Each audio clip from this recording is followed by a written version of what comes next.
Hello everyone दोस्तों। चलिए दोस्तों शुरू कर लेते हैं, ठीक है। आई थिंक आवाज़ वगैरह में कुछ समस्या आ रही है। यूट्यूब पर वीडियो लाइव नहीं हो पा रही है तो आपको रिकॉर्डेड क्लास मिल जाएगी। अरे अरे, उदास नहीं लग रहे हैं हम, इधर पढ़ाई पे ध्यान दीजिए। चलिए आगे देखिए।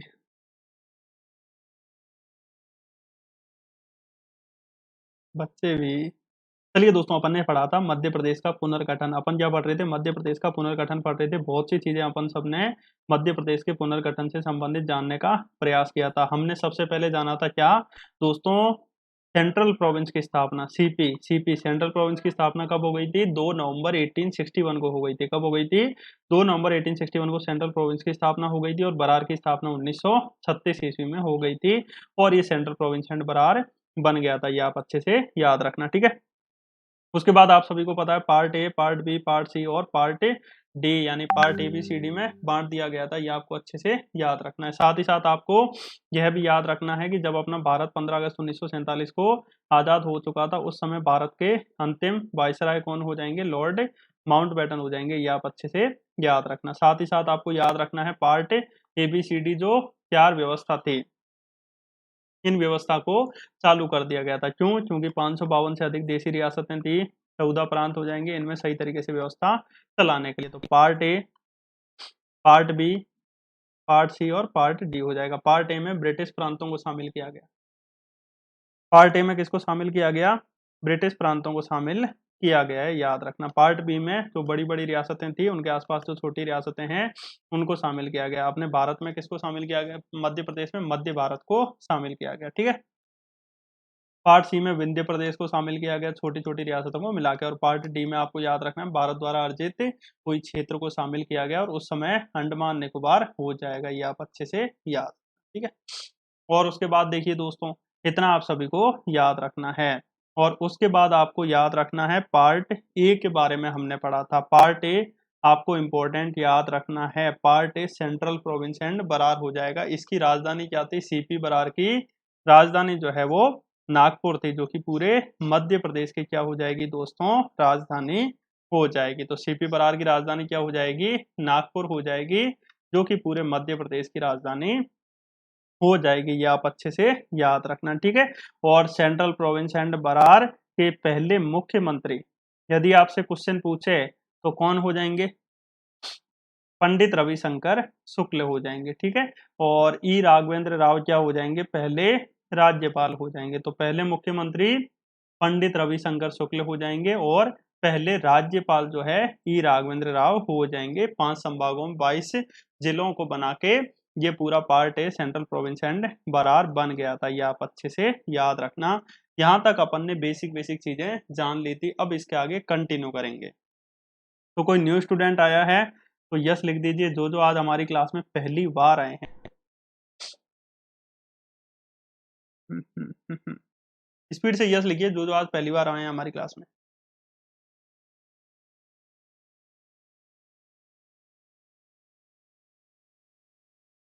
तो मैं आप सभी से कहना चाहूंगा, पार्ट ए था मध्य प्रदेश के पुनर्गठन का, जो कि अपन सबने कल की क्लास में पढ़ा था। ये कौन सा है? सेकंड पार्ट है, जिसमें हम आगे मध्य प्रदेश के पुनर्गठन को पढ़ेंगे। चलिए दोस्तों, अब आगे देखते हैं। इसके अलावा बेसिक बेसिक अब भी अपन जानते हैं मध्य प्रदेश के बारे में। याद रखना 13 जिले जो है यूपी की सीमा को, 7 जिले छत्तीसगढ़ की सीमा को, 9 जिले महाराष्ट्र की सीमा को, 2 जिले गुजरात की सीमा को, और 10 जिले आपको याद रखना है राजस्थान की सीमा को छूते हैं। ये आप अच्छे से याद रखना, इंपॉर्टेंट हो जाएगा, ठीक है। इसके अलावा आपको यह भी याद रखना है कि मध्य प्रदेश का राजकीय वृक्ष जो है बरगद हो जाएगा। और इसको राजकीय वृक्ष कब घोषित किया गया था?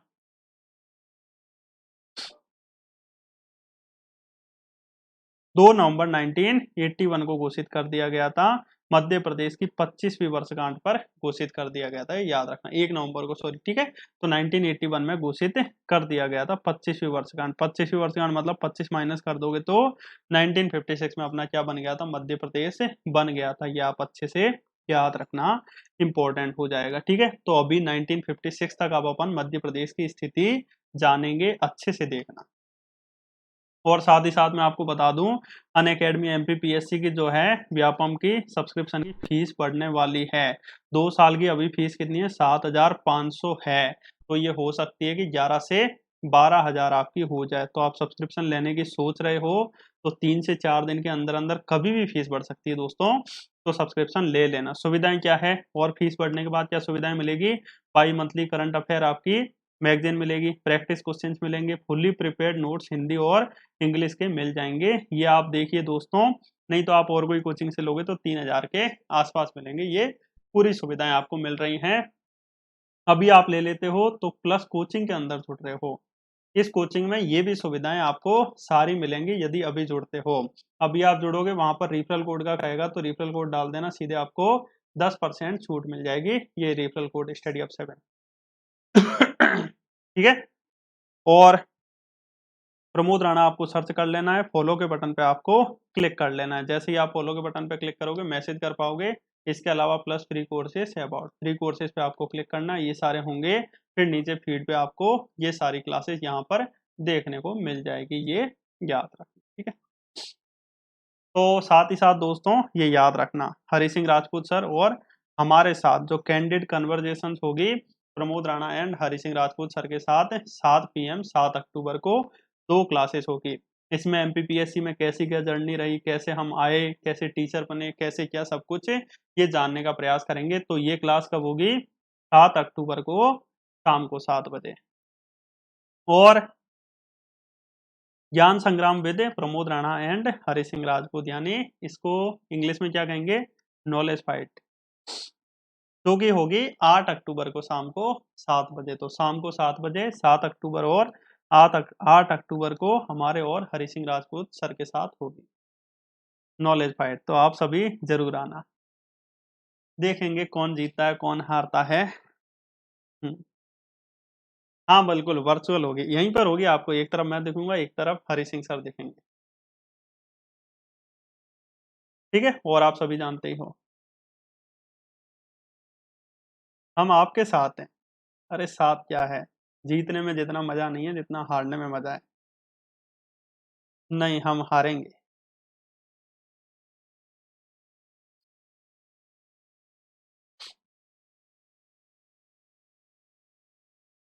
चलिए अब आगे देखिए कहाँ तक पढ़ लिया था अपन ने। कभी कभार बड़ों से हारना भी चाहिए, ठीक है।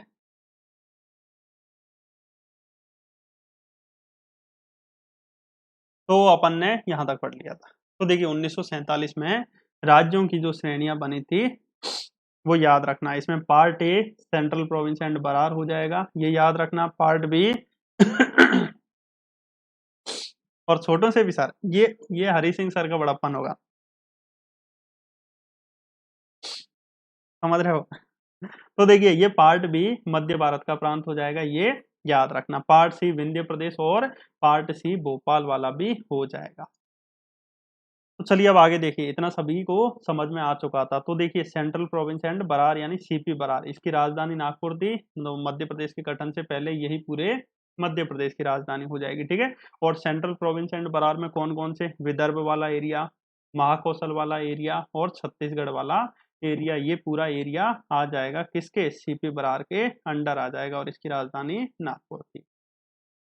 उसके बाद देखिए हमने ये जान लिया था, ठीक है, मुख्यमंत्री पंडित रविशंकर शुक्ल और राज्यपाल कौन हो जाएंगे, ई राघवेंद्र राव हो जाएंगे। तो 15 रियासतों को मिलाकर बना और प्रशासनिक दृष्टि से 5 संभाग और 22 जिलों में ये विभक्त किया गया था। उसके बाद देखिए अब चलिए दोस्तों, अब अपन पढ़ते हैं पार्ट बी। तो ये है अपना मध्य प्रदेश, ठीक है, आप सभी को पता होगा। पार्ट बी में किनको रखेंगे, बड़ी बड़ी रियासतें और उनके आसपास जो छोटी छोटी रियासतें हैं उनको मिला के पार्ट बी में रखा जाएगा। तो बड़ी बड़ी रियासत देखिए, ये ग्वालियर, ग्वालियर के जो सिंधिया थे ये बड़ी रियासत है, ठीक है। और इंदौर के होलकर हो जाएंगे, ये भी एक क्या है, बड़ी रियासत है। और इनके आसपास की छोटी रियासतों को मिला के एक मध्य भारत बना लिया गया। और तारीख आपको याद रखनी है 28 मई 1948, 28 मई 1948 को पार्ट बी में शामिल कर दिया गया था। मध्य भारत जो हो जाएगा इसको, कौन कौन सी रियासतों को मिला के, इंदौर और ग्वालियर रियासत को मिला के। अब ग्वालियर रियासत भी अपने आप में पावरफुल थी, इंदौर रियासत भी अपने आप में क्या थी, पावरफुल थी। अब बड़ी समस्या ये थी कि किस रियासत को दोस्तों ज्यादा पावर दी जाए, तो उस समय ग्वालियर रियासत के राजा कौन थे, जिवाजी राव सिंधिया। कौन हो जाएंगे, जिवाजी राव सिंधिया। ये थोड़ी पावरफुल रियासत थी, तो ये याद रखना। इनको पार्ट बी का क्या बनाया गया, राज प्रमुख बनाया गया। क्या बनाया गया, राज प्रमुख बनाया गया। ये आप अच्छे से याद रखना, इंपॉर्टेंट। देखिए पार्ट ए के जो प्रमुख होते थे उनको राज्यपाल कहा जाता था, पार्ट बी के जो प्रमुख होते थे उनको क्या कहा जाता था, राज प्रमुख कहा जाता था। तो जिवाजी राव सिंधिया क्या बन गए, राज प्रमुख बन गए। ये आप अच्छे से याद रखना। और इंदौर के होलकर राजा उस समय कौन थे दोस्तों, तो ये आपको याद रखना है, यशवंत राव होलकर द्वितीय हो जाएंगे। कौन, यशवंत राव होलकर द्वितीय हो जाएंगे, जिनको उपराज प्रमुख बनाया गया। कौन बनाया गया, उपराज प्रमुख बनाया गया। ये आप अच्छे से याद रखना, इंपॉर्टेंट। अब चलो ये तो हो गया, राज प्रमुख और उपराज प्रमुख बना दिया गया। अब अपने सामने बड़ी समस्या आ रही थी कि राजधानी कौन सी बनाई जाए। दोनों बड़ी रियासतें हैं, तो राजधानी कौन सी बनाया जाए, तो आपको ये याद रखना है, दोनों को राजधानी बना दी गई। एक को 5.5 महीने, एक को 6.5 महीने हो जाएंगे, तो ये याद रखना। परंतु ये जरूर याद रखना कि ग्रीष्मकालीन राजधानी इंदौर को बनाया गया और शीतकालीन राजधानी ग्वालियर को बनाया गया। ये आप अच्छे से याद रखना, पार्ट बी मध्य भारत जो है। कितना समझ गए, थोड़ा सा अभी अपन सिंधियाओं के बारे में जान लेते हैं, ठीक है। सिंधियाओं के बारे में अब अपन जान लेते हैं, और थोड़ा सा अपन जान लेते हैं होलकरों के बारे में। देखिए होलकर, याद कीजिए बचपन, अपना बचपन, जब आप कटोरा लेके बैठते थे ना, छोटे जब आप बच्चे थे, ऐसे कटोरा लेके बीच में बैठ जाते थे और खाते रहते थे, खीर जबड़ी वगैरह जो भी है खाते रहते थे। और उसमें थोड़ी मोड़ी मलाई चिपकी होती थी, तो आप उस मलाई को तब तक नहीं छोड़ते थे जब तक कि उस भगोनी में क्या नहीं कर दो, होल नहीं कर दो। क्या नहीं कर दो, होल नहीं कर दो। तो क्या, मलहाई, यानी होलकर वंश का संस्थापक कौन हो जाएगा, मल्हार राव होलकर हो जाएगा। याद हो गया, मल्हार राव होलकर हो जाएगा होलकर वंश का संस्थापक। ये आप अच्छे से याद रखना, होलकर वंश का संस्थापक मल्हार राव होलकर हो जाएगा। और मल्हार राव होलकर की समाधि आपको याद रखनी है, भिंड जिले में हो जाएगी। मल्हार राव होलकर के बाद गद्दी पर कौन बैठा, मालेराव होलकर। कौन, मालेराव होलकर हो जाएगा। मालेराव होलकर के बाद आपको याद रखना है, देवी अहिल्याबाई बैठी। देवी अहिल्याबाई का बचपन कहा जाता है महेश्वर में बीता था, इसीलिए इन्होंने अपनी राजधानी इंदौर से कौन सी बनाई, महेश्वर बनाई थी। ये याद रखना, ठीक है। महेश्वर के में ही देवी अहिल्याबाई के एक सेनापति थे, तुकोजी राव। तो ये आगे जाके तुकोजी राव बन गए थे, ये याद रखना। फिर आगे जाके 1857 की क्रांति हुई, उस समय तुकोजी राव द्वितीय इंदौर में होलकर वंश के शासक थे। क्वेश्चन आ सकता है एमपीपीएससी में, इंपॉर्टेंट है। और उसके बाद आपको याद रखना है, जब अपना भारत आजाद हुआ 1947 ईस्वी में, उस समय यशवंत राव होलकर द्वितीय हो जाएंगे इंदौर के होलकर वंश के। इतना आप याद रखना। उसके बाद आइए सिंधियाओं के पास। सिंधियाओं के अलग ही रोल है, आपको पता है। महाराजा भीम सिंह राणा कहाँ पर हैं, ये आपको याद रखना है, छतरी ग्वालियर में है, ठीक है। तो सिंधियाओं के अलग ही रोल हैं तो ये याद रखना, राणोजी सिंधिया कौन हो जाएंगे, राणोजी सिंधिया हो जाएंगे। तो सिंधिया वंश के संस्थापक आपको याद रखना है, राणोजी सिंधिया हो जाएंगे, याद रखना संस्थापक। और इसके बाद पावरफुल शासक बने महादजी सिंधिया। कौन बने, महादजी सिंधिया हो जाएंगे। महादजी सिंधिया ने मुगल सम्राट शाह आलम द्वितीय को बिहार से लाके यहाँ पर गद्दी में बिठा दिया था, दिल्ली की गद्दी पर, इसलिए ये उनके प्रमुख प्रधानमंत्री भी बन गए थे, याद रखना, ठीक है। उसके बाद कौन गद्दी पर बैठा, दौलत राव सिंधिया। दौलत राव सिंधिया ने जो राजधानी है वो उज्जैन से कहाँ ट्रांसफर की, ग्वालियर के लश्कर में की। राजधानी वही ट्रांसफर कर पाएगा ना जिसके पास दौलत हो, पैसा हो। तो 1810 ईस्वी में उज्जैन से ग्वालियर ट्रांसफर की थी दौलत राव सिंधिया ने, राजधानी हो जाएगी, ठीक है। उसके बाद महत्वपूर्ण डायरेक्ट याद रखना, 1857 की क्रांति के समय कौन थे, जयाजी राव सिंधिया। जयाजी राव सिंधिया हो जाएंगे। ये जयाजी राव सिंधिया नहीं, आपको सिंधिया पैलेस दिखेगा ग्वालियर में, बहुत बड़ा है सिंधिया पैलेस, जो कि जयाजी राव सिंधिया ने ही बनवाया है। ये आप अच्छे से याद रखना, इंपॉर्टेंट। कहा जाता है कि इस पैलेस के अंदर सोने का एक घर भी है, ठीक है, पूरा महल टाइप बना है और कमरा भी पूरा सोने की दीवारों से बना हुआ है और बहुत अच्छा है। 100 रुपए टिकट थी जब हम गए थे, अब पता नहीं कितने हैं। ठीक है, तो 1857 की क्रांति के समय सिंधियाओं में कौन हो जाएगा? जयाजीराव सिंधिया हो जाएंगे, ये आप अच्छे से याद रखना। उसके बाद माधवराव बने, फिर आपको याद रखना है 1947 के समय में कौन थे? जिवाजी। देखिए जिवाजी और जयाजी में कंफ्यूजन आपको नहीं होना है। जयाजी है जे ए पहले आता है इसीलिए, और जिवाजी में जे आई बाद में आता है इसीलिए, बाद में ये होंगे, पहले ये हो जाएंगे। ठीक है। उसके बाद देखिए दोस्तों, समझ में आ चुका होगा 1947 के समय सिंधियाओं में जिवाजी राव सिंधिया हो जाएंगे, और होलकरों में आपको याद रखना है यशवंत राव होलकर द्वितीय हो जाएंगे। इनको पार्ट बी का राज प्रमुख और उप राज प्रमुख बना दिया गया। पार्ट बी समझ चुके होंगे, मध्य प्रदेश में ये जो मध्य भारत वाला एरिया हो जाएगा, ये पार्ट बी था। बड़ी बड़ी और उनके संग छोटी रियासतों को मिला के इसको पार्ट बी में शामिल कर दिया गया था, और ये पूरा क्या कहलाया? मध्य भारत। अब पार्ट बी में शामिल कर दिया मध्य भारत। राज प्रमुख भी बन गए कौन? ये जिवाजी राव सिंधिया। ठीक है, जिवाजी राव सिंधिया क्या बन गए? राज प्रमुख बन गए, और उप राज प्रमुख यशवंत राव होलकर द्वितीय बन गए। राजधानी 6 6 महीने रहती थी, ये भी आपको अच्छे से याद रखना है। और इंदौर राजधानी कौन सी हो जाएगी? ग्रीष्मकालीन, और शीतकालीन राजधानी अपनी ग्वालियर हो जाएगी। अब व्यवस्था चलाने के लिए प्रधानमंत्री भी तो होना चाहिए। अच्छा ये बताइए, जिवाजी जो है, शिवाजी राव सिंधिया हैं, ये यदि राजा हैं तो इनके बच्चों की तो लीला कुछ अलग ही होगी। तो मुख्यमंत्री कौन हो जाएंगे पार्ट बी के? लीलाधर जोशी। ठीक है, लीलाधर जोशी हो जाएंगे, ये आप अच्छे से याद रखना, इंपॉर्टेंट हो जाएंगे। जब इनकी लीला अलग होगी, और कृष्ण भगवान की भी लीला एक अलग ही थी, तो उसके बाद कौन बने? गोपी कृष्ण विजयवर्गीय। कौन बने? गोपी कृष्ण विजयवर्गीय हो जाएंगे, याद रखना। तो पहले मुख्यमंत्री आ जाएं तो लीलाधर जोशी, फिर उसके बाद आ जाएं तो गोपी कृष्ण द्वितीय हो जाएंगे, ये आप अच्छे से याद रखना। अब देखो आजकल के छोटे छोटे बच्चे, देखिए छोटे बच्चे जो होते हैं, इन पे किसी का भी जोर नहीं चलता है, ये तो अपनी मर्जी से ही करेंगे। यही एक ऐसी चीज है जिनको अपन झुका नहीं सकते हैं, और किसी को तो भी झुका लेंगे, कूट देंगे, इनको कूट भी नहीं सकते हैं। ठीक है, तो अब इनको कुछ भी मिल जाए, टीवी इनके लिए देखनी है तो इनको टीवी चलानी पड़ेगी, इनको तख्त पे बैठना है तो आराम से बैठेंगे और मजे करेंगे। तो तख्त मल जैन।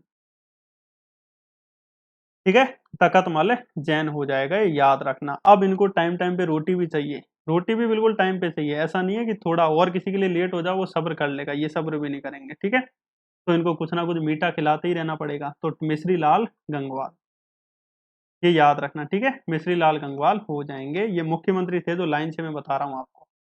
मिश्री लाल गंगवाल हो जाएंगे, पार्ट बी के मुख्यमंत्री बने हैं। ठीक है, और उसके बाद जब मध्य प्रदेश का पुनर्गठन हुआ ना 1956 ईस्वी में, उस समय भी ये तकतमल जैन ही मुख्यमंत्री थे, वापस बने थे। तो ये आप क्रम याद रखना, इंपॉर्टेंट हो जाएगा। क्वेश्चन पूछ लेगा इनमें से कौन पार्ट बी के मुख्यमंत्री नहीं थे। ठीक है, लीलाधर जोशी, गोपी कृष्ण विजय वर्गीय, तकतमल जैन, मिश्रीलाल गंगवाल, और दोबारा तकतमल जैन बने मध्य प्रदेश का जब गठन हुआ था उस समय। तो इतना दोस्तों सभी को समझ में आ चुका होगा। चलिए अब पढ़ लीजिए।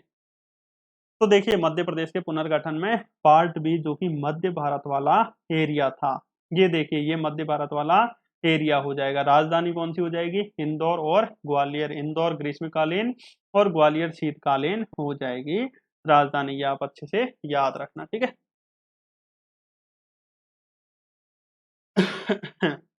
पुनर्गठन की एक स्लाइड है सर। हाँ जो भी है वो आप देखिए, मुझे तो कुछ समझ में नहीं आ रहा। राजधानी देखिए दोस्तों समय समय पर थी, 6 महीने इंदौर, 6 महीने ग्वालियर हो जाएगी, ग्रीष्मकालीन और शीतकालीन। ग्वालियर के प्रमुख जो जिवाजी राव सिंधिया थे, ये रहे अपने जिवाजी राव सिंधिया जी। इनको मध्य भारत का क्या बनाया गया था? राज प्रमुख बनाया गया था, ये याद रखना। ठीक है, और उप राज प्रमुख किसको बनाया गया? यशवंत राव होलकर द्वितीय। क्वेश्चन आ सकता है कि जब अपना भारत आजाद हुआ उस समय जिवाजी राव सिंधिया सिंधिया वंश के थे, और इंदौर के होलकर वंश के कौन? यशवंत राव होलकर द्वितीय हो जाएंगे। जल्दी से मात्र न्यू स्टूडेंट जवाब देना कि ग्वालियर के सिंधिया वंश के संस्थापक कौन होंगे और होलकर वंश के संस्थापक कौन होंगे, बताइए। हम्म।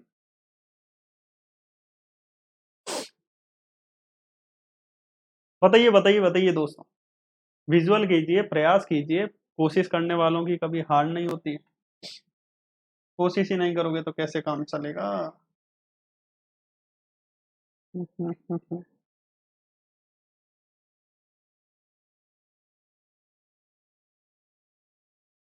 होलकरों में मल्हार राव होलकर और सिंधियाओं में राणोजी सिंधिया हो जाएंगे। ठीक है,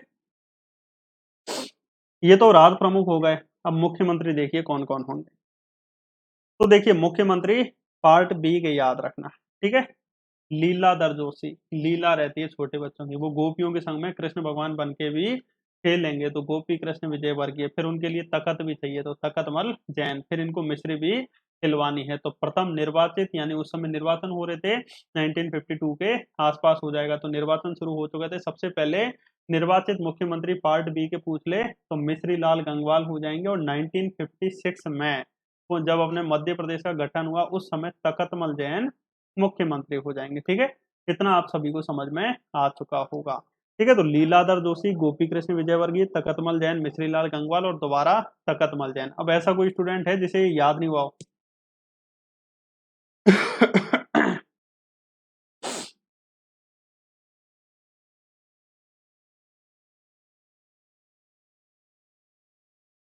ऐसा कोई स्टूडेंट है क्या जिसे ये याद नहीं हुआ हो? सबको हो गया, ग्रेट, बहुत अच्छा। ठीक है, अब आगे देखिए 28 मई 1948 को मध्य भारत को पार्ट बी में शामिल कर दिया था, और इसमें कुल 16 जिले हो जाएंगे, जो कि कोई भी इंपॉर्टेंट नहीं है। तो ये अपना पार्ट बी सभी को समझ में आ चुका होगा। दोबारा देख लीजिए पार्ट बी, जिसमें मध्य भारत बड़ी बड़ी रियासतों के संग में छोटी छोटी रियासतों को संभाला गया। ग्वालियर और सिंधिया, ग्वालियर के सिंधिया और इंदौर के होलकर, ये बड़ी बड़ी रियासतें थी, फिर भी इनको शामिल कर लिया गया। और राज प्रमुख ग्वालियर के सिंधिया को बना दिया गया राज प्रमुख, शिवाजी राव सिंधिया को उपराज प्रमुख, यशवंत राव होलकर तृतीय को हो जाएगा। इसके अलावा पार्ट बी लिखा है, यहाँ पर बी लिखा है। ठीक है, पार्ट बी के मुख्यमंत्री कौन कौन हो जाएंगे? 28 मई 1948 को इसको पार्ट बी में शामिल किया गया था। किसको? मध्य भारत को। ये आप अच्छे से याद रखना। मुख्यमंत्री कौन हो जाएंगे? लीलाधर जोशी। दूसरे नंबर पे मुख्यमंत्री आपको याद रखना है गोपी कृष्ण विजयवर्गीय। तीसरे नंबर पे तकतमल जैन, फिर मिश्रीलाल गंगवाल, जो कि पहले निर्वाचित मुख्यमंत्री हो जाएंगे। और साथ ही साथ आपको याद रखना है तकतमल जैन हो जाएंगे, जो कि 1956 में पुनर्गठन के समय अपने मध्य प्रदेश के मुख्यमंत्री हो जाएंगे। चलिए आगे देखिए।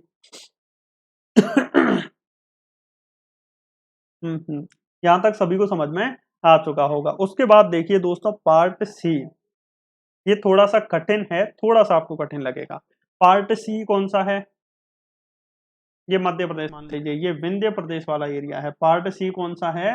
विंध्य प्रदेश वाला एरिया हो जाएगा। ये आप अच्छे से याद रखना। पार्ट सी में ही इसको शामिल क्यों किया गया? क्योंकि छोटी छोटी रियासतों को मिला के जो रियासत बनेगी उसको पार्ट सी में शामिल किया जाएगा। तो पार्ट सी इंपॉर्टेंट, याद रखना, विंध्य प्रदेश हो जाएगा। इसमें बघेलखंड और बुंदेलखंड की सारी जो छोटी छोटी रियासतें हैं उनको मिला के पार्ट सी को बनाया गया था। और पार्ट सी की राजधानी कौन सी रखी गई थी? रीवा।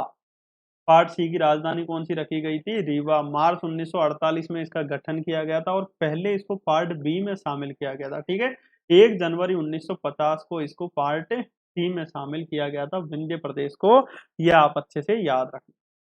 तो पहले किसमें? पार्ट बी में शामिल किया गया, फिर उसके बाद 1 जनवरी 1950 को पार्ट सी में शामिल किया गया। तो पार्ट सी की राजधानी कौन सी हो जाएगी? रीवा हो जाएगी, ये याद रखना। ठीक है, उसके बाद आपको याद रखना बघेलखंड और बुंदेलखंड की जो 35 रियासत हैं इनको मिलाकर 12 मार्च 1948 को विंध्य प्रदेश का क्या कर दिया गया? गठन किया गया, और इसको पार्ट बी में मिलाया गया। जब पार्ट बी में मिलाएंगे तो मैंने आपको क्या बताया था? पार्ट ए के प्रमुख को राज्यपाल कहेंगे, पार्ट बी के प्रमुख को राज प्रमुख कहेंगे। ठीक है, पार्ट सी के प्रमुख को मुख्य आयुक्त कहेंगे या प्रशासक कहेंगे। ठीक है, तो इसका मतलब पार्ट बी में पहले मिलाया गया।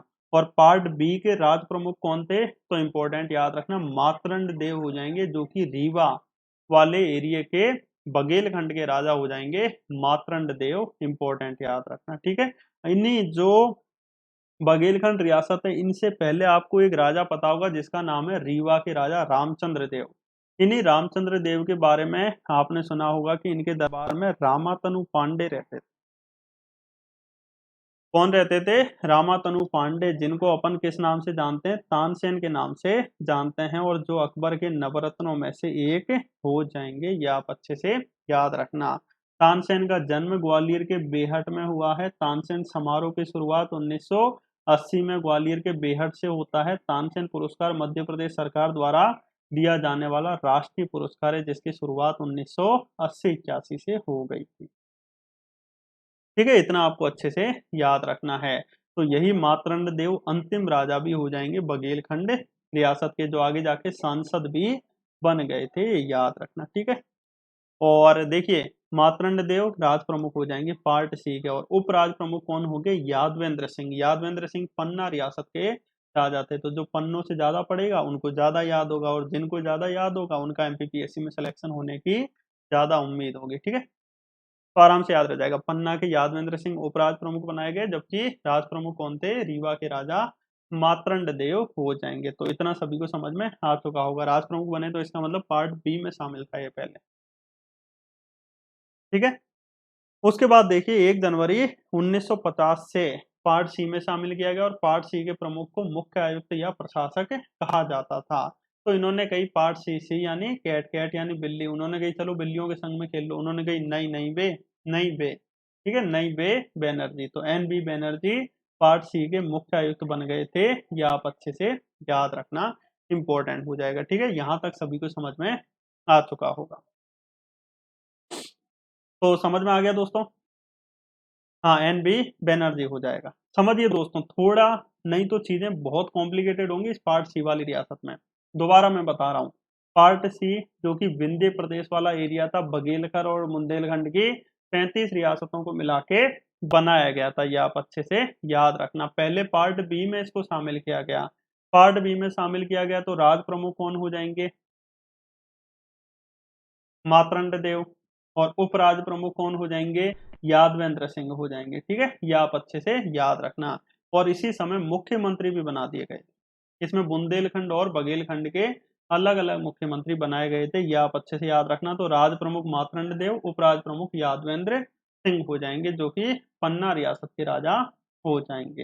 ये आप अच्छे से याद रखना। उसके बाद 1 जनवरी 1950 को इसको पार्ट सी में शामिल किया गया। किसको? विंध्य प्रदेश को। ठीक है, विंध्य प्रदेश को। और मुख्य आयुक्त कौन बनाए? एन बी बैनर्जी हो जाएंगे। थोड़ा सा आपको याद रखना है, एन बी बैनर्जी हो जाएंगे। इसके अलावा दोस्तों प्रशासन के रूप में बघेलखंड और बुंदेलखंड को अलग ही रखा गया था। तो अलग अलग 2 जगहों के मुख्यमंत्री बना दिए गए। इसमें बुंदेलखंड के आपको याद रखना है कामता प्रसाद सक्सेना जी हो जाएंगे। ये आप अच्छे से याद रखना। ठीक है, बुंदेलखंड के कौन हो जाएंगे? कामता प्रसाद सक्सेना हो जाएंगे, याद रखना। बुंदेलखंड वाली रियासत आपको इधर देखने को मिल जाएगी। बुंदेलखंड वाले लोग तो ऐसे ही काम बहुत करते हैं। तो कामता प्रसाद सक्सेना। और बघेलखंड के कौन मुख्यमंत्री बने? अवधेश प्रताप सिंह हो जाएंगे। इनके नाम पे आपको विश्वविद्यालय भी देखने को मिल जाएगा, जिसकी स्थापना 1968 में रीवा में हुई थी। ठीक है, याद रखना। और क्वेश्चन आ जाएगी जब 1956 में मध्य प्रदेश का गठन हुआ, उस समय पार्ट सी के मुख्यमंत्री कौन थे? तो आपको ये याद रखना, अवधेश प्रताप सिंह थे। ठीक है, तो इतना सभी को समझ में आ चुका होगा। तो मुख्यमंत्री कामता प्रसाद सक्सेना बुंदेलखंड के हो जाएंगे, और अवधेश प्रताप सिंह बघेलखंड के हो जाएंगे। ये आप अच्छे से याद रखना। यहाँ तक सभी को दोस्तों समझ में आ चुका होगा। किसी को भी कोई डाउट है तो आप हमसे पूछ सकते हो।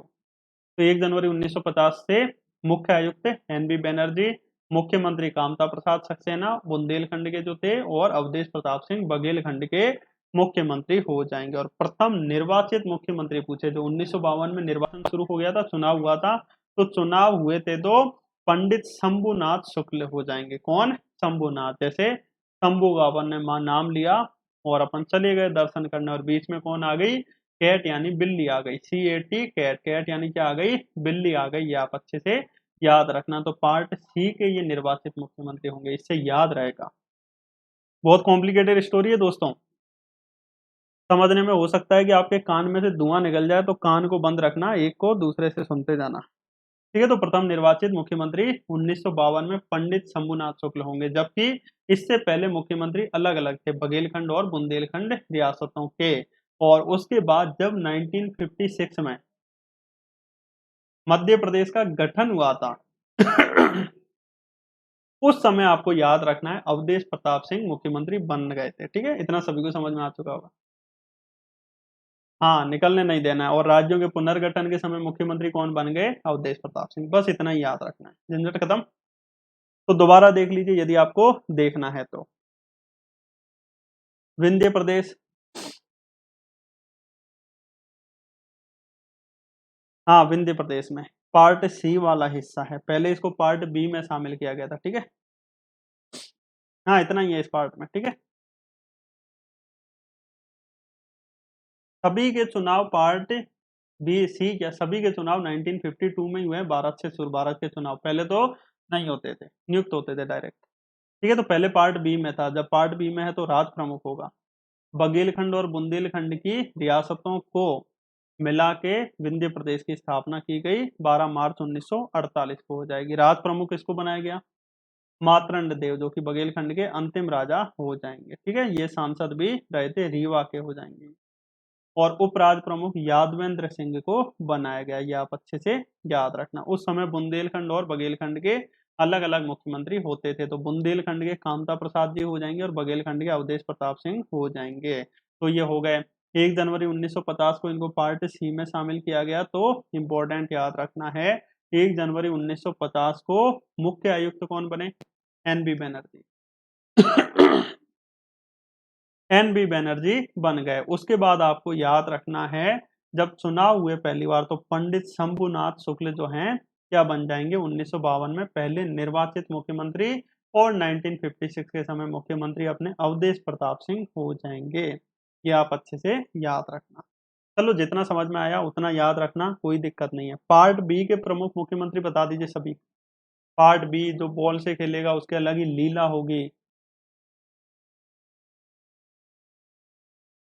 लीलाधर जोशी पहले मुख्यमंत्री। उसके बाद गोपियों के संग में खेलेगा, गोपी कृष्ण विजय वर्गीय हो जाएंगे। उसके बाद लीलाधर जोशी, गोपी कृष्ण विजय वर्गीय। उसके बाद तखत पे बैठेगा तखतमल जैन, फिर मिश्री खाएगा मिश्री लाल गंगवाल, और फिर आपको याद रखना है तखतमल जैन 1956 में।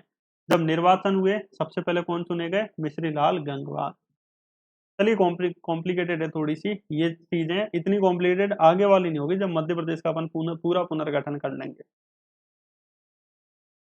ठीक है। तो पार्ट बी समझ में आ चुका होगा, पार्ट सी समझ में। देखिए, रिकॉल जरूर करना यदि कुछ नया सीखना है। उसके बाद देखिए भोपाल। देखिए, इतना सभी को समझ में आ गया। अच्छा, ये आपको समझ में आ रहा है ना कि पार्ट सी में तो सर विंध्य प्रदेश को डाल दिया गया था, पार्ट सी में फिर भोपाल के लिए जगह कैसे बच गई? ये समझ में आ रहा है कि नहीं, कि सर विंध्य प्रदेश को भी डाल दिया गया, भोपाल को भी डाल दिया गया, तो ये कैसे जगह हो गई? कोई डाउट है क्या इसमें?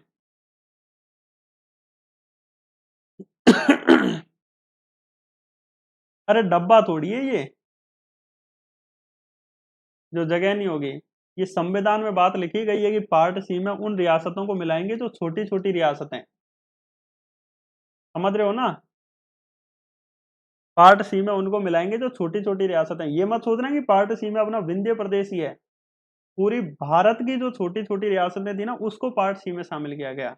जिसमें अपने अपने लिए एक ऑप्शन है कि यहाँ पार्ट सी में 2 रियासतों को शामिल कर दिया गया, अलग अलग बना के। इसी तरह पार्ट बी में सोचना, पार्ट बी में मात्र मध्य भारत नहीं है, पूरे भारत की रियासतें, जो बड़ी बड़ी रियासतों के आसपास छोटी छोटी रियासतों को मिला के बनाया गया। ठीक है। और पार्ट ए में ब्रिटिश प्रांत सारे हैं, यदि आप पॉलिटी पढ़ोगे अच्छे से तो आपको पता चलेगा part A B C D इनमें कौन कौन सी रियासतों को शामिल किया गया है। इसलिए ये मत सोचना भूल के भी, ठीक है, कि सर ये तो हमें बिल्कुल समझ में ही नहीं आ रहा। तो ये समझिए, अब भोपाल रियासत थी तो वैसे बड़ी रियासत, परंतु बाद में शामिल की गई, इसलिए इसको पार्ट सी में शामिल कर दिया गया, ठीक है।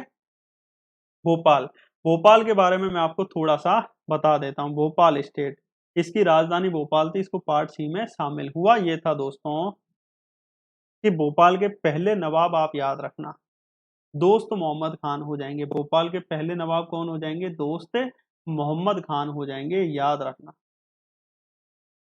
दोस्त मोहम्मद खान के बारे में आप अच्छे से जानते हो, क्या जानते हो?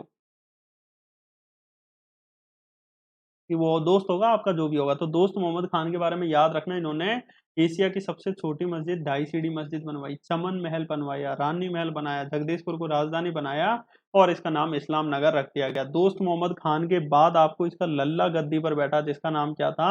यार मोहम्मद खान हो जाएगा, ठीक है। यार मोहम्मद खान हो जाएगा। दोस्त मोहम्मद खान के बाद यार मोहम्मद खान, उसके बाद फैज मोहम्मद खान हो जाएगा, ठीक है। फैज मोहम्मद खान के बाद बहुत सारे नवाब बनेंगे, फिर आपको याद रखना है डायरेक्ट पहली बेगम। इसको बाद में शामिल किया गया था, इसलिए इसको जल्दबाजी में पार्ट सी में शामिल कर दिया गया। वैसे ये बड़ी रियासत थी, इसको पार्ट बी में शामिल करना था, परंतु जनता ने विद्रोह कर दिया। भोपाल के नवाब हमीदुल्ला खान का मन था कि हम इसको पाकिस्तान में मिलाएंगे।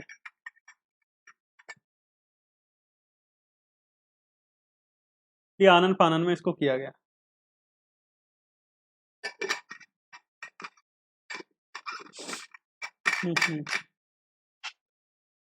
अब देखिए, पहली बेगम कुदसिया बेगम या गोहर बेगम हो जाएंगी, ठीक है।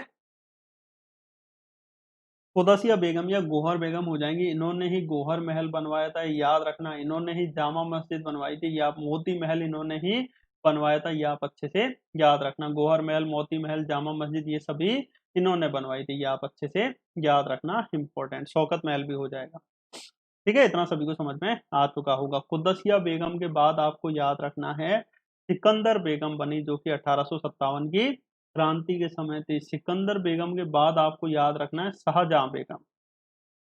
शाहजहां ने ताजमहल बनवाया, तो इसी शाहजहां बेगम ने ताजुल मस्जिद का निर्माण करवाया, जो कि एशिया की सबसे बड़ी मस्जिद थी। बैठने के मामले में शुरू करवाया, पर बेचारी के पास पैसे नहीं थे, तो पैसे की कमी के कारण काम रोक दिया गया और बहुत लंबे समय तक काम रुका रहा। फिर आगे 1971 में काम को शुरू किया गया मौलाना सैयद हसमत अली के द्वारा, ठीक है। और 1985 में काम कंप्लीट कर दिया गया, ठीक है। तो ये शाहजहां बेगम आपको अच्छे से याद रखना है। शाहजहां बेगम के बाद कौन बनी? के खुसरो जहां बेगम। कौन बनी? के खुसरो जहां बेगम हो जाएंगे। के खुसरो जहां बेगम आपको अच्छे से याद रखना है। के खुसरो जहां बेगम के बाद आपको याद रखना है नवाब हमीदुल्ला खान बने। कौन बने? नवाब हमीदुल्ला खान हो जाएंगे, और यही अंतिम नवाब थे भोपाल के। इन्हीं के समय में 1947 में भारत आजाद हुआ था, और नवाब हमीदुल्ला खान हैदराबाद के जो नवाब थे, उनकी तरह इनका मन था कि हम भारत में नहीं मिलना चाहेंगे, क्योंकि देसी रियासतों के पास अंग्रेजों ने ऑप्शन रखा था, या आप पाकिस्तान में मिलो, या आप भारत में मिलो, या फिर आप स्वतंत्र भी रह सकते हो। तो इनका मन पाकिस्तान में जाने का था, पर ये कह रहे थे कि हम स्वतंत्र रहना चाहते हैं। तो 1948 में भयंकर वहां पर विद्रोह हुआ। नई राह नामक अखबार चलाया गया। नवाब हमीदुल्ला खान ने इसका प्रकाशन भी बंद करवा दिया, और भी बहुत से लोगों ने विद्रोह किया। जब विद्रोह किया तो आपको याद रखना है, हाँ, सैफ अली खान के जो पूर्वज है ना, इसकी बेटी, मुझे नाम याद नहीं आ रहा, इसकी बेटी का नाम क्या है, उसकी बेटी से ब्याह हैं। ब्याह मतलब ब्याह हुआ है, यानी शादी हुई है। क्या नाम है नवाब हमीदुल्ला खान की पुत्री का? किसी को नाम मालूम है क्या? साजिदा बेगम या ऐसा कुछ है? अरे सारा अली खान तो पुत्री है उसकी, हाँ, साजिदा बेगम हो जाएंगे। साजिदा बेगम का विवाह हुआ था पटौदी के नवाब से, फिर वो संबंध हो गया, ठीक है। तो इसीलिए भोपाल के नवाबों को पटौदी के नाव भी कहा जाता है। इफ्तिखार खां से विवाह हो जाएगा, हाँ, ठीक है। तो वो अब ये अपन को जानने में इंटरेस्ट नहीं है, क्योंकि इतना ही एमपीपीएससी में पूछेगा। हाँ, यदि अपन को सैफ अली खान से दोस्ती वगैरह करनी हो, उनके बारे में जानने का इंटरेस्ट हो, तो आप आगे पढ़ लेना कोई भी किताब से, ठीक है। हाँ, साजिदा और वाजिदा दो पुत्री थी, एक पाकिस्तान चली गई और एक यहाँ रह गई। उसके बाद देखिए दोस्तों, ठीक है, इतना सभी को समझ में आ चुका होगा। और अब मैं आपको क्या बता रहा था, हाँ, 1948 में जनता ने कर दिया विद्रोह। जब जनता ने विद्रोह कर दिया, तो सरदार वल्लभ भाई पटेल जी ने हस्तक्षेप किया, और एक गुद्दी में मारी, और कही कि चूरे तेरे में जुएं ज्यादा है। जुएं ज्यादा है क्या? इसने कही नो नो, मेरे में नहीं है, ठीक है, नो नो नहीं है, तो जल्दी से भारत में मिला ले। तो 1 जून 1949 को भोपाल को भारत संघ में मिला दिया गया, ठीक है। ये आप अच्छे से याद रखना। तो इतना सभी को समझ में आ चुका होगा। तो 1 जून 1949 को भोपाल को भारत संघ में मिला दिया गया। इस तरह पार्ट सी में फिर इसको रख दिया गया, ठीक है। यहां तक सभी को समझ में आ चुका होगा। देखिए, लिंक द्वारा पकड़ोगे चीजें याद रहेंगी लंबे समय तक, नहीं तो फिर रटते रहना। गुद्दी मतलब समझते हो ना, गुद्दी? याद करो, घर वालों ने बहुत मारा होगा, ठीक है। तो 1 जून 1949, अरे अरे, सैफ अली रुक ही नहीं रहे बच्चे तो। अब सैफ अली खान का पूरा वो बताएंगे हिस्ट्री। इसकी मम्मी कौन थी, इसके पापा कौन थे, इसकी बेटी कौन थी।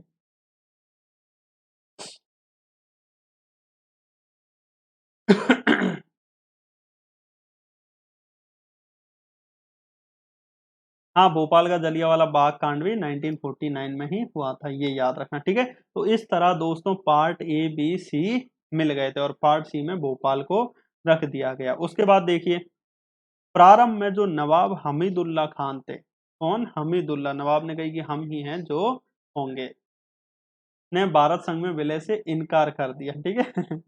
इनकार कर दिया था। बुद्धि नहीं पता लोगों को। चलो कोई दिक्कत नहीं। 1949 में पिताजी से जाके कहना, पिताजी आज मेरा मन है कि आप मेरी गुद्दी में 2-4 दे दो, तो वो आपको बताएंगे कि गुद्दी क्या होती है। गुद्दी मतलब ये वाला एरिया। तो यहाँ पड़ेगी ना आपके, तब आपको पता चलेगा, अच्छा ये होती है ये गुद्दी।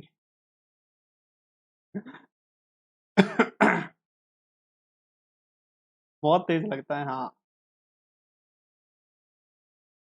आज पता चल गया ना, हाँ, तो कोई दिक्कत नहीं, ठीक है। तो 1949 में जनता का दबाव बढ़ने से सरदार जी के प्रयासों से 1 जून 1949 को भोपाल को भारत में मिला लिया गया, ठीक है। और इस तरह दोस्तों हो जाएगा और 5 रियासतों को मिलाकर भोपाल राज्य बनाया गया और कुल 2 जिले बनाए गए, ये याद रखना, ठीक है। इसके मुख्य आयुक्त पार्ट सी में है, तो मुख्य आयुक्त वही एनबी बैनर्जी हो जाएंगे और मुख्यमंत्री बहुत इंपॉर्टेंट है, शंकर दयाल शर्मा जी 1952 में जब निर्वाचित हुए थे, तो ये मुख्यमंत्री हो जाएंगे, ये आप अच्छे से याद रखना, ठीक है।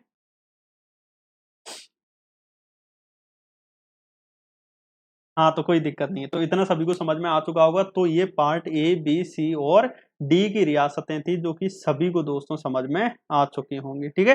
Part A B C D तो है ही नहीं, तो पार्ट ए बी सी, अब यहां तक किसी को कोई डाउट है तो बताइए, नहीं तो फिर अब अपन आगे चलते हैं। दोबारा मैं फास्ट रिवीजन करवा देता हूँ आपको, पार्ट ए बी और पार्ट सी हो जाएगा, ठीक है।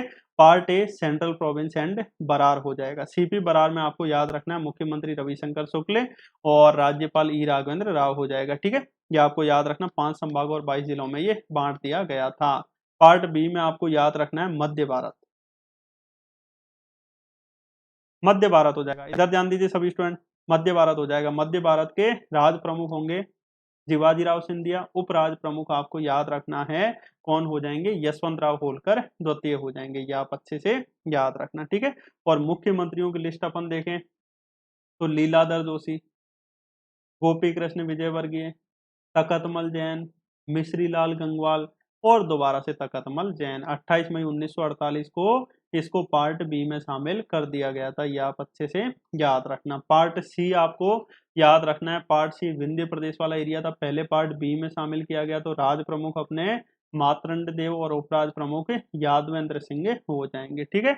और देखिए मुख्यमंत्री अलग अलग थे, बघेलखंड और बुंदेलखंड के, बघेलखंड के अपने अवधेश प्रताप सिंह और बुंदेलखंड के कामता प्रसाद जी हो जाएंगे। उसके बाद 1 जनवरी 1950 को इसको पार्ट सी में शामिल किया गया, तो मुख्य आयुक्त एनबी बैनर्जी हो जाएंगे, याद रखना, ठीक है।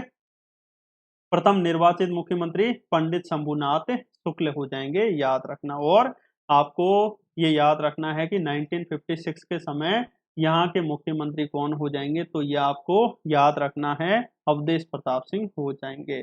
इसी तरह पार्ट सी में भोपाल रियासत को भी शामिल किया गया था, ये याद रखना। और भोपाल रियासत को 1 जून 1949 को भारतीय संघ में मिला लिया गया।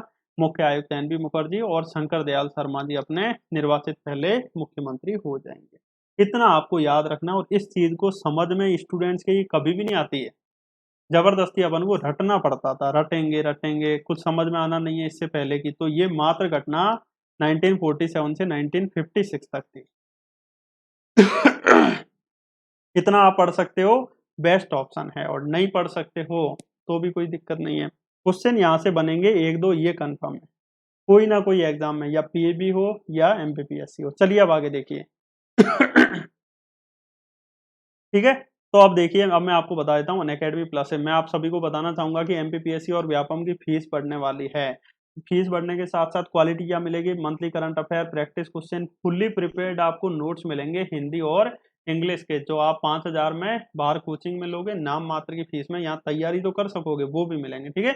और इंग्लिश मीडियम के बैच कोर्सेज भी अब आपको पर्टिकुलर मिलेंगे। जो यूट्यूब पर स्टूडेंट क्लास देख रहे हैं, तो मैं आपको बता दूं, प्रमोद राणा आपको सर्च करना है, फॉलो के बटन पे क्लिक करना है, उसके बाद plus free courses, about free courses, आपको ये सारे दिखेंगे, फिर नीचे फीड पे जाओगे तो आपको देखने को मिल जाएंगे। इसके अलावा दोस्तों, हमारी और हरी सिंह सर की कन्वर्जेशन होने वाली है 7 PM 7 अक्टूबर को 7 PM पे, ठीक है। पहली होगी क्लास कैंडिड कन्वर्जेशन और दूसरी क्लास होगी ज्ञान संग्राम with Pramod Rana and Hari Singh Rajput sir हो जाएंगे, ठीक है। तो ज्ञान संग्राम मतलब नॉलेज फाइट हो जाएगी। चलिए अब आगे देखिए, और अब साथ ही साथ देखिए दोस्तों, Unacademy India largest learning platform है। आपको अनअकैडमी का गूगल प्ले स्टोर से इंस्टॉल कर लेना है। हाँ बिल्कुल फ्री क्लास में होगी इसी टाइम, ठीक है। तो देखिए free class versus plus class, free classes में आपको लिमिटेड सिलेबस कवर होगा जबकि वहां पर कंप्लीट होगा। यहाँ ओकेशनल प्रैक्टिस टेस्ट होंगे जबकि वहाँ अनलिमिटेड होगा, ठीक है। यहाँ ओकेशनल पीडीएफ नोट्स हैं, वहाँ अनलिमिटेड हो जाएंगे। यहाँ लिमिटेड डाउट सॉल्यूशन है, वहां पर सारे आपके डाउट सॉल्यूशन किए जाएंगे। प्लस ये देखिए, ये जो गोला है ये प्लस है। इस गोले के अंदर यदि आप अभी जुड़ जाते हो, ठीक है, अभी जुड़ जाते हो, तो उसी फीस में आपको करंट अफेयर्स की मैगजीन मिलेंगी, फुली प्रिपेयर्ड नोट्स मिलेंगे, इंग्लिश मीडियम के बैच कोर्स मिलेंगे, 50+ टीचर्स के आपके साथ पढ़ सकते हो। एमपीपीएससी मेंस 2019, 20, 21 तीनों की तैयारी, सीक्वेंस में तैयारी, व्यापम एमपीएसआई की पूरी तैयारी, पर्टिकुलर डाउट क्लियरिंग सेशन हर 3 क्लास के बाद में, टेस्ट सीरीज आपको प्री और मेंस की मिलेगी, मॉक टेस्ट, बैच कोर्सेस, ये सारी सुविधाएं मिलेंगी उसी पिछली वाली फीस में। तो आपके मेरे आने वाले कोर्सेज कौन से हैं? आधुनिक इतिहास का कोर्स आ रहा है, इसके अलावा मध्य प्रदेश की पॉलिटी और योजनाओं का कोर्स आ रहा है। ये अपने कोर्सेज चल रहे हैं जो कि आप देख सकते हो। बैच कोर्सेज भी आपको देखने को मिल जाएंगे अक्टूबर माह में कौन कौन से शुरू हो रहे हैं। अब देखिए जुड़ना कैसे, 3 लाइनिंग आपको दिखेंगी। तो प्लस पे आपको क्लिक करना है, उसके बाद गेट सब्सक्रिप्शन पे आपको क्लिक करना है, उसके बाद आपको देखने को मिल जाएगा 6 महीने, 1 साल, 2 साल। तो देखिए 2 साल की फीस कितनी है? 8,400। 2 से 3 दिन में बढ़ के कितनी हो जाएगी? 12,000 के आसपास हो जाएगी, ठीक है। तो जैसे ही आप रिफरल कोड आप यहाँ पर डालोगे स्टडी हब 7, तो आपको सीधी 10% क्या मिलेगी? छूट मिलेगी। तो जो भी स्टूडेंट लेना चाह रहा है 2 से 3 दिन में ले लेना, नहीं तो आगे जाके फीस बढ़ जाएगी, फिर हम कुछ नहीं कर पाएंगे। कुछ स्टूडेंट को लग रहा है कि अनअकैडमी मजाक कर रही है, फीस नहीं बढ़ेगी, तो ये कंपनी है, ये कोई मजाक नहीं करेगी, ठीक है। इसी तरह 1 साल की फीस भी बढ़ेगी और इसी तरह 6 महीने की फीस भी बढ़ेगी। चलिए अब आगे देखिए, लाइव क्लासेस कैसे अटेंड, एनरोल कर लेना है कोर्स को, जो भी है पीडीएफ आपको मिल जाएगी। कोई भी डाउट है आप पूछ सकते हो। डाउट क्लियरिंग सेशन हर 3 क्लास के बाद में होगा। वीकली क्विज, मेगा क्विज भी आपको देखने को मिल जाएगा। तो जो भी स्टूडेंट लेने का सोच रहा है, ये रिफरल कोड याद रखना, मैक्सिमम से मैक्सिमम आपको डिस्काउंट मिलेगा, और फिर आप रिडीम पे क्लिक करोगे तो वो भी मिल जाएगा। चलिए कोई डाउट है तो बताइए, नहीं तो फिर आगे कंटिन्यू करते हैं।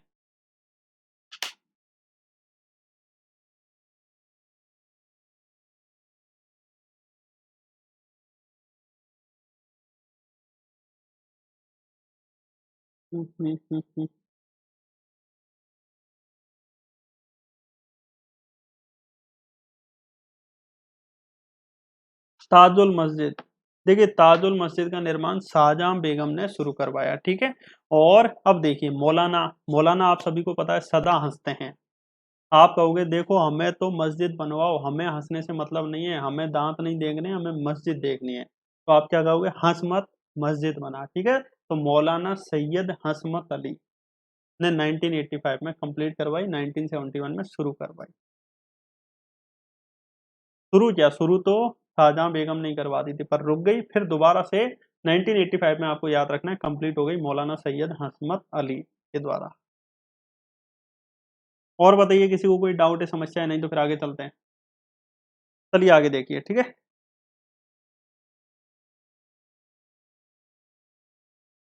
रश्मि जी आपको समस्या आ रही है, यहाँ पर क्लियर है? हम्म। चलिए अब आगे देखिए, अब देखिए दोस्तों होता क्या है। फजल अली कमेटी को समझने से पहले अपन को 2-3 कमेटियां और समझनी है। तो part A B C D ये तो व्यवस्था कुछ समय के लिए रखी गई थी। अब ये डिसाइड कर रहे थे कि अपन जो है राज्यों को किस आधार पे बांटें।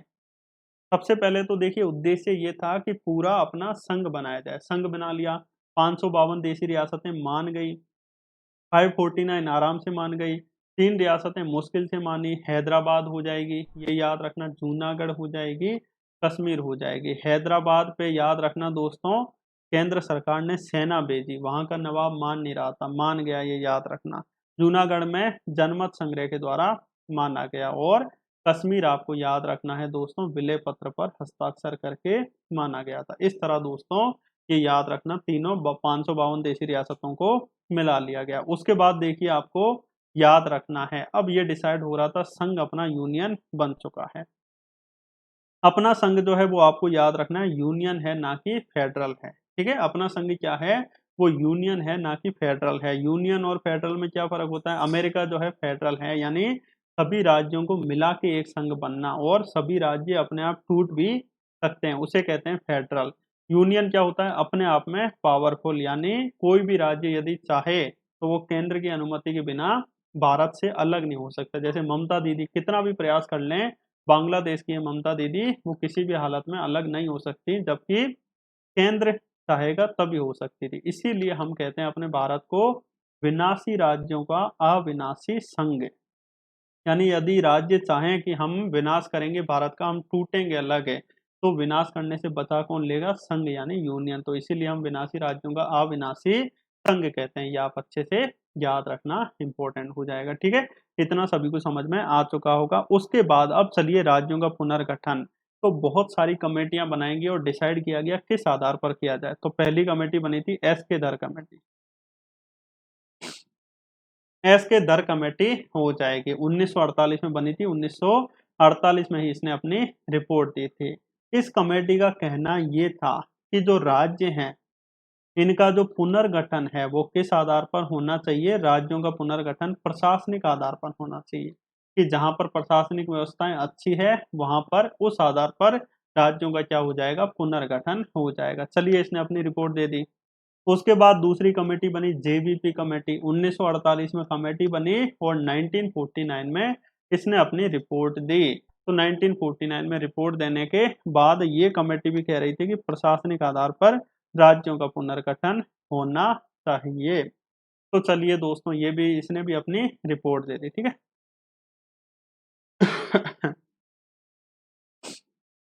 हाँ, उन्हें फ्रीडम है, वो हो सकते हैं, पर वो एजुकेटेड है, अलग नहीं होंगे। अलग होके हो सकता है कि कोई दूसरा देश उन पे आक्रमण कर दे, वो टूट जाएंगे, इसलिए पूरे एजुकेटेड लोग हैं, इस तरह नहीं हो सकते। भारत में अपने कुछ पढ़े लिखे नहीं है, गंवार लोग हैं, चाहे जब अलग हो जाएंगे, चाहे जब दूसरा देश आक्रमण करेगा, टूट टाट हो जाएंगे। पर अब व्यवस्था इतनी टाइट कर दी गई है कि अलग होना भी बहुत मुश्किल है वहां भी। प्रशासनिक आधार पर मद हो जाएगा, जैसे कहने का मतलब यहाँ पर प्रशासन की व्यवस्थाएं बहुत अच्छी हैं, तो इस आधार पर राज्यों का पुनर्गठन किया जाए। गरीब राज्यों को अलग, प्रशासनिक आधार पर जहाँ व्यवस्था अच्छी है उनको, जब एजुकेटेड लोग रहते हैं उनको अलग हो जाएगा। तो इस आधार पर ये चाह रहे थे कि राज्यों का पुनर्गठन हो, परंतु कांग्रेस के ही एक नेता पोट्टी रामानुलु ने क्या कर दिया, विद्रोह कर दिया।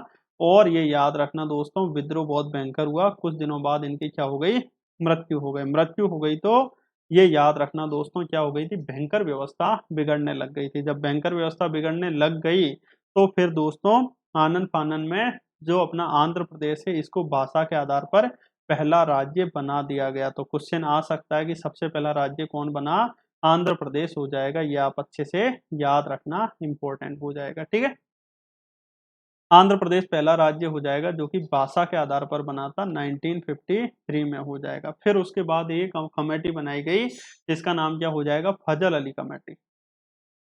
जिसका नाम क्या हो जाएगा दोस्तों, फजल अली कमेटी हो जाएगी। तो फजल अली कमेटी बनी 1953 में, इसने अपनी रिपोर्ट दी 1955 में। और फजल अली कमेटी ने राज्यों का जो गठन किया वो किस आधार पर, भाषा के आधार पर राज्यों के गठन की मांग की। किस आधार पर दोस्तों, भाषा के आधार पर राज्यों के गठन की मांग की थी फजल अली कमेटी ने। याद रखना, फजल अली कमेटी में 3 सदस्य थे, एक तो फजल अली, दूसरे कैम पणिकर हो जाएंगे, और हृदयनाथ कुंजरू। इसको याद कैसे रखें, तो देखिए फजल अली को फर्ज निभाना था तो उनको पूरा मैदान साफ करेंगे, वहीं तो अपनी कमेटी बिठाएंगे। तो उन्होंने कहा कि मैदान में 1-1 किलोमीटर तक जितनी भी पन्नियां हैं तो मैं बिल्कुल उनको पन्नियों को साफ कर देना है। ठीक है, तो के एम पणिकर हो जाएंगे। इसके अलावा अब दोस्तों एक कंजर टाइप लड़का वहीं खड़ा था, वो कह रहे थे अबे हृदयनाथ, तेरा हृदय बहुत अच्छा है, तू कंजरों की तरह क्यों खड़ा है, तो हृदयनाथ कुंजरू। ये याद रखना दोस्तों, अभी अपन ये मात्र लिंक्स द्वारा पढ़ रहे हैं, किसी की भावनाओं को ठेस पहुंचाना अपना उद्देश्य नहीं था। ठीक है, ये बस याद करने के लिए। तो कैम पणिकर, फजल अली और हृदयनाथ कुंजरू, ये तीनों हो जाएंगे कमेटी के सदस्य। और इस कमेटी ने 1955 में रिपोर्ट सौंपी, भाषा के आधार पर राज्यों के पुनर्गठन की बात की गई। तो बहुत सी बातें चली। उसके बाद आपको याद रखना है, ये भी बात की गई, भाषा के आधार पर राज्यों का पुनर्गठन हो रहा है, इसका मतलब ये नहीं है कि एक ही भाषा के लोग रहेंगे यहाँ। सोचिए दोस्तों, यदि भाषा के आधार पर हो रहा है तो मध्य प्रदेश में तो फिर तो हिंदी भाषी वाले ही रहने चाहिए और भाषी वाले नहीं रहेंगे, तो कहीं ना कहीं ये व्यवस्था बिगड़ सकती थी, दंगे हो सकते थे। इसलिए क्लियर संविधान में लिख दिया गया, भाषा के आधार पर राज्यों का पुनर्गठन हो रहा है। इसका मतलब ये नहीं है कि एक ही भाषा के, हर तरह की भाषा के लोग रह सकते हैं, बस ये है कि ज्यादा समुदाय हो जाएगा अपना, एक भाषा हो जाएगा। ये आप अच्छे से याद रखना, इंपॉर्टेंट हो जाएगा। तो इस आधार पर 1956 में जो part A, part B, part C और पार्ट डी, ये जो व्यवस्था की गई थी इसको समाप्त कर दिया गया। ठीक है, part A B C D व्यवस्था जो है इसको क्या कर दिया गया, समाप्त कर दिया गया। और इस आधार पर एक 1956 में राज्य पुनर्गठन आयोग आया और राज्य पुनर्गठन आयोग की सिफारिशों पर राज्यों का पुनर्गठन किया गया और भाषा के आधार पर सबसे पहले 14 राज्य और 6 केंद्र शासित प्रदेश बनाए गए। तो 14 राज्यों में अपना मध्य प्रदेश भी शामिल था कि नहीं था? 14 राज्यों में अपना मध्य प्रदेश जो है वो शामिल था। इसीलिए हम कहते हैं कि मध्य प्रदेश का भी जो गठन हुआ किस कमेटी की सिफारिशों पर, फजल अली कमेटी की सिफारिशों पर हो जाएगा, क्योंकि फजल अली कमेटी की सिफारिशों पर 14 के 14 राज्य बने हैं। तो मध्य प्रदेश भी तो अपना फजल अली कमेटी की सिफारिशों पर ही हो जाएगा। ठीक है, इतना आप याद रखना। तो ये अपना अब मध्य प्रदेश भाषा के आधार पर राज्य बन चुका है। अब अपन देखिए कल की क्लास में अपन क्या पढ़ेंगे। ठीक है, कल की क्लास में अपन पढ़ेंगे कि भाषा के आधार पर मध्य प्रदेश का पुनर्गठन हुआ तो कौन कौन से हिस्सों को पूरा मध्य प्रदेश में रखा गया, कौन कौन से भाषाई ऐसी जगह थी जिनको दूसरे राज्यों को दे दिया गया। ये अपन शुरुआत से पढ़ेंगे कल की क्लास में। अब बताइए आप किसी भी स्टूडेंट को यहां तक कोई डाउट है तो बताइए। जब मध्य प्रदेश का गठन हुआ 1 नवंबर 1956 को, उस समय मध्य प्रदेश में 48, ये कितने जिले थे, 43 जिले थे और 8 संभाग हो जाएंगे। कितने, 43 जिले और 8 संभाग हो जाएंगे, ये जिले हैं। टोटल राज्य कितने बने, 14 राज्य और 6 केंद्र शासित बने। और मध्य प्रदेश जिनमें से एक राज्य था और उसमें जिले कितने थे, 43, और कितने हो जाएंगे, 8 संभाग हो जाएंगे। ठीक है, तो ये अपन इसके आगे कंटिन्यू करेंगे कल की क्लास में। किसी को कोई डाउट है तो बता दीजिए। और ये रेफरल कोड याद रखना, स्टडी हब 7, जिससे आपको सीधी 10% क्या मिल जाए, छूट मिल जाए। ठीक है, स्क्रीनशॉट ले लेना, रेफरल कोड स्टडी हब 7। बताइए किसी भी स्टूडेंट को कोई भी डाउट या समस्या जो हो। सब क्लियर है? कल सुबह 9 बजे आपकी प्लस क्लास है, 2:30 बजे आपकी एमपी की क्लास है, और मिलते हैं कल। याद रखना, ठीक है, रेफरल कोड याद रखना, स्टडी हब 7। ठीक है, सो थैंक यू फ्रेंड्स है। और बताइए किसी को कोई डाउट समस्या, नहीं तो फिर क्लास को एंड करते हैं।